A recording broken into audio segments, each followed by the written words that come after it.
ఎంతో హైప్ తో ఎన్నో ఎక్స్పెక్టేషన్స్ తో గేమ్ చేంజర్ మూవీ చూడడం జరిగింది. మూవీ చూసిన తర్వాత నా ఒపీనియన్ చెప్పాలంటే జస్ట్ ఓకే అనిపించింది మామ. ఇక మూవీ ఫ్లాట్ విషయానికి వచ్చేస్తే ఒక ఐఏఎస్ ఆఫీసర్ కి పొలిటీషియన్స్ కి మధ్య జరిగేది. డైరెక్టర్ శంకర్ గారు ఇండియన్ 2 మూవీ తర్వాత మంచి కంబ్యాక్ ఇస్తారు అనుకుంటే కంబ్యాక్ కాదు కదా, శంకర్ గారి మార్కు కూడా కనపడలేదు మామ మూవీలో. కానీ మూవీలో రామ్ చరణ్ యాక్టింగ్ అయితే చించి పడేశాడు భయ్య. ఇంకొక ముక్కలో చెప్పాలంటే ప్రాణం పెట్టేశారని చెప్పొచ్చు. అండ్ ఎస్జే సూర్య ఈయన గురించి ప్రత్యేకంగా చెప్పాల్సిన పని లేదు, ఈయన కూడా యాక్టింగ్ అయితే చించి పడేశారు. అండ్ రామ్ చరణ్ అన్న 2 క్యారెక్టర్స్ లో ఎరగదీసేశాడు, కానీ అప్పన్న క్యారెక్టర్ అయితే జీవించేశాడు. అండ్ తమనన్న బ్యాక్గ్రౌండ్ మ్యూజిక్ ప్రతి ఒక్క సీన్ కి ఎలివేషన్స్ ఇస్తూ బ్యాక్గ్రౌండ్ స్కోర్ అయితే ఎరగదీశాడు మామ. ఫస్ట్ హాఫ్ లో రామ్ చరణ్ అన్న ఎంట్రీ సీన్ నుండి అలా వెళ్తుంది మూవీ. తర్వాత మధ్యలో కియారా అద్వానీ రామ్ చరణ్ అన్న లవ్ ట్రాక్ అంతగా వర్కౌట్ అవలేదు అనిపించింది. అండ్ తర్వాత రామ్ చరణ్ అన్న SJ Surya first time face to face కలిసే సీన్ బాగుంది. మళ్ళీ ఇక్కడ నుండి ఇంటర్వెల్ దాకా మంచి హైప్ మీద వెళ్తుంది మామ మూవీ. ఇక మంచి కమర్షియల్ హెల్మెట్స్ తో ఫస్ట్ హాఫ్ కంప్లీట్ అయిపోయింది. ఫస్ట్ హాఫ్ అయితే నాకు నచ్చింది మామ, నచ్చిందంటే నచ్చింది. ఇంకా సెకండ్ హాఫ్, ఈ సెకండ్ హాఫ్ లో రామ్ చరణ్ అన్న ఫ్లాష్ బ్యాక్ సీన్ ఉంటది మామ అప్పన్న క్యారెక్టర్ గురించి. ఈ అప్పన్న క్యారెక్టర్ లో రామ్ చరణ్ అయితే బాగా యాక్ట్ చేశాడు. అండ్ ఫ్లాష్ బ్యాక్ లోనే ఎమోషనల్ సీన్స్ కూడా ఉన్నాయి మామ, అవి టచ్ అవుతాయి. నాకు ఈ ఫ్లాష్ బ్యాక్ సీన్ తప్ప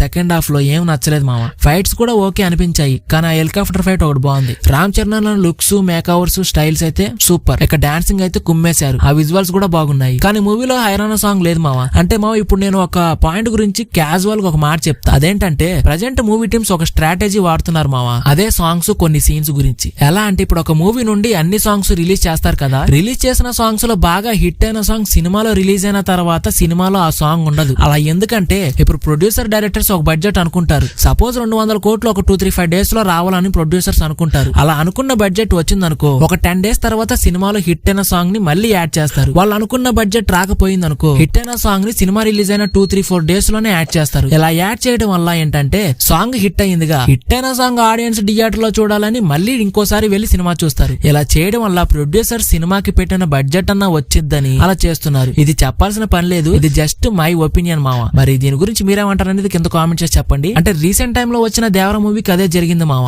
అందుకే చెప్తున్నా. అండ్ పుష్ప 2 1800 కోట్లు కొట్టింది, మళ్ళీ దానికి 20 మినిట్స్ సీన్ యాడ్ చేయబోతున్నారంట. అంటే దాని అర్థం 2000 కోట్లు కొట్టాలనేగా. అందుకే ఆ టాపిక్ గురించి చెప్పాల్సి వచ్చింది మామ. ఎవరు సీరియస్ గా తీసుకోకండి మామ, ఇది మీకు జస్ట్ ఒక ఇన్ఫర్మేషన్ అనుకోండి అంతే మామ. And back to game changer review. ఇక రివ్యూ గురించి చెప్పాలంటే ఓవరాల్ గా ఫస్ట్ హాఫ్ అయితే ఓకే మామ, ఫస్ట్ హాఫ్ అయితే అలా వెళ్తుంది. అండ్ సెకండ్ హాఫ్ లో ఫ్లాష్ బ్యాక్ సీన్ ఒకటి బాగుంటుంది. అండ్ మిగతాదంతా డల్ అనిపించింది నాకైతే. ఇంకా ఓవరాల్ గా మూవీ మీద హై పెట్టుకోకుండా జీరో ఎక్స్పెక్టేషన్స్ తో మీరు మూవీకి వెళ్తే ఒక మంచి ఎక్స్పీరియన్స్ అయితే వచ్చింది అనుకుంటున్నా. కానీ మూవీలో రామ్ చరణ్ యాక్టింగ్ కి ఫిదా అయిపోయా మావా. పదే ఎందుకు చెప్తున్నా అర్థం చేసుకోండి, యాక్టింగ్ అయితే చించి పడేశాడు. ఇదే మావా రివ్యూ. ఈ రివ్యూ కి మన ఛానల్ ఇచ్చే రేటింగ్ 5కి 2 మావా. అండ్ ఈ వీడియో మీకు ఎలా అనిపించింది అనేది డెఫినెట్లీ కింద కామెంట్ చేసి చెప్పండి. And please like, share and subscribe కూడా చేసేసుకోండి మావా. ఇంకో వీడియోతో మీ ముందుంటే అంతవరకు టేక్ కేర్, బాయ్ బాయ్.